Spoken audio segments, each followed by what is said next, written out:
Une petite histoire, en 2015, à Tombouctou.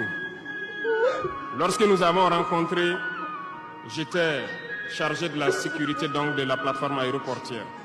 Dans les patrouilles, nous avons rencontré des individus qui rôdaient autour. Un de ces individus était manchot.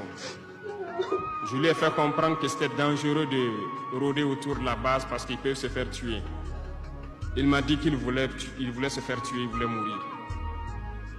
Et j'ai cherché à comprendre leur histoire. Certains étaient fous, d'autres étaient normaux, mais ils cherchaient à mourir à cause du terrorisme. Ils nous ont expliqué que lorsque les terroristes sont rentrés à Tombouctou, le manchot qui m'expliquait ça, un soir, les terroristes se sont pointés à son domicile. Ont voulu violer sa femme devant lui.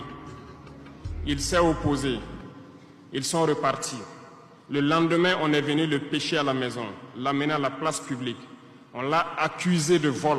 On a tranché sa main, on l'a battu. Il est reparti à la maison.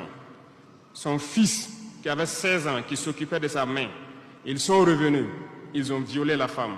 Ils ont enlevé son fils. Ils ont continué à violer sa femme pendant des jours, jusqu'à ce que la femme se suicide. Et ils ont amené son fils, il n'a plus retrouvé son fils. Et lui, il préfère mourir.